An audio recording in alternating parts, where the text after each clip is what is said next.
Hey everyone, welcome back to another installment of Making Comics. I'm your host, David F. Walker, and I want to start off by apologizing for this long lag of time in between the second video and the third video. I had actually started something like almost 2 weeks ago, but a couple things happened. Amongst other things, I got an actually really bad ear infection. I was pretty sick for several days. So, we're going to get right back into this. There's a bunch of footage I had already shot, and we're going to go right into that right now and get this thing going. So again, thanks for joining me. Thanks for all the people who've reached out and said, where's the new video? Here it is right now. Let's go.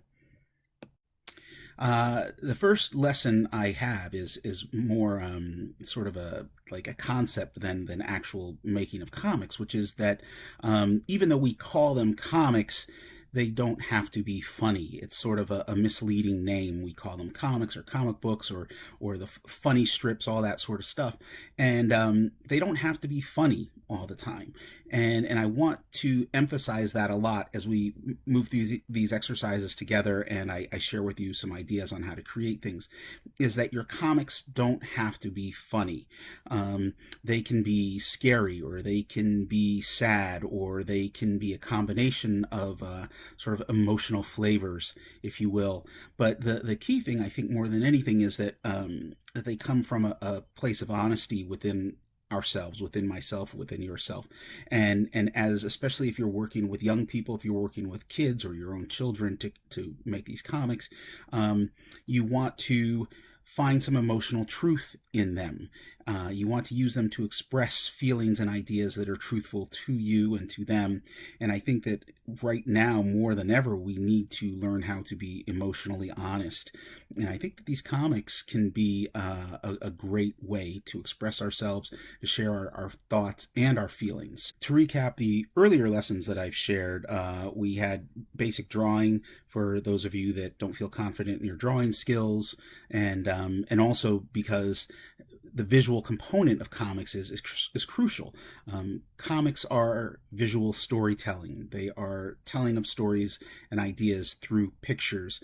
You don't even need words for a comic or a comic book or a graphic novel or a comic strip or whatever you want to call it. You don't need words to actually express the idea or the story. If you remember my previous lesson in making comics, you will remember this example that I did, which is a self-portrait of myself with a sort of description of what my day was like, which was I can't believe there's no cashew butter.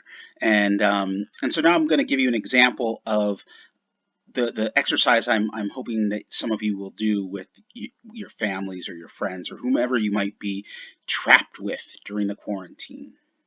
I want to talk a little bit about the collaborative nature of comics, especially for those of us that don't feel comfortable drawing. Um, Within this industry, within this art form, there's often a lot of times collaboration going on. I write comics as scripts, and then I give them to artists, and those artists translate them. And that's the collaborative nature of comics. It often takes more than a single person to create something. Now, if you're using these lessons in conjunction with other people, I've heard from a lot of folks a lot of parents who are using these lessons with their kids. The next exercise I'd like to have you try to do, which is building on that single panel concept, is if you're going through these lessons with another person, I would like you to, draw your self portrait caricature, and then have somebody else write the joke, the description, the dialogue, whatever it is they're doing, that thing that drives home what the comic is all about. But you're going to let them write it. You're not going to tell them what to write. Now, you can sit down and talk to them. So parents, if you're working with your kids, you would ask your kids about what they were thinking and what they were feeling throughout the course of the day. Look at the picture and try to come up with a caption or a word balloon that captures it, and vice versa. Your kids are going to do the same with you. And if any of you are in positions where you have, say, an elder living at home with you, or you're in communication with, say, your grandparents or something like that, I would really encourage you to do this sort of thing with them, and begin to help them tell their story, because I think that that's also really important in this whole larger exercise of what we're trying to do. As you can see here, I've done a new self-portrait of myself. I just drew this just now and then started to record. And I'm not working with anybody else right now, but let's say for the sake of argument that I would give this drawing to the other person, whether it was my kid, which I don't have any kids, but that's beside the point, or if it was a friend or a neighbor or my mom or somebody like that. I would give that to them, and then I would talk to them about my day and what had happened and how I was feeling, and then I would let them write a comic based on that information. So in this instance, what I would tell them is that I am so happy. I am so happy. I got some cashew butter. If you all remember from the other day when I was talking about how I was out of cashew butter and they didn't have any at the store, um, not only did I find some at another store, some friends actually sent me cashew butter.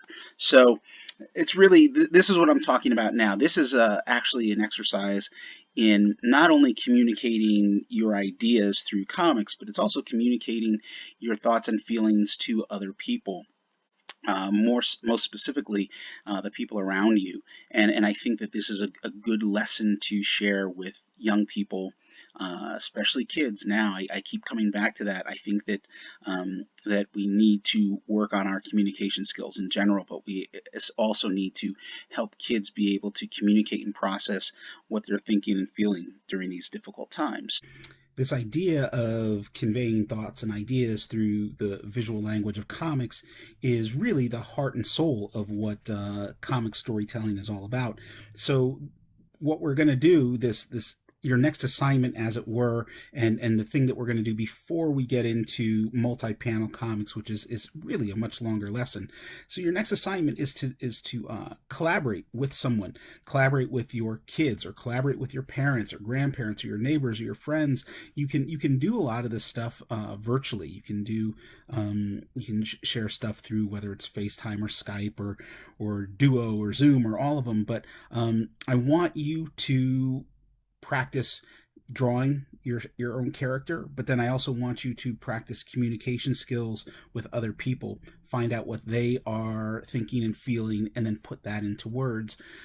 We will do a whole bunch of those, and I promise that I will be back with another lesson much more quickly than I was this last time. Again, I apologize, and I'm going to cut this one just a little short, simply because getting into the whole dynamics of multiple panel storytelling is much longer and more complex, and it deserves more time. So for now, just continue practicing what you've been doing, which is your self portraits and your brief descriptions of your day, but then also collaborate with others so that you take their drawings and write a sentence, or vice versa. And I will see you soon. Please continue to be well, be healthy, and keep creating. Thanks.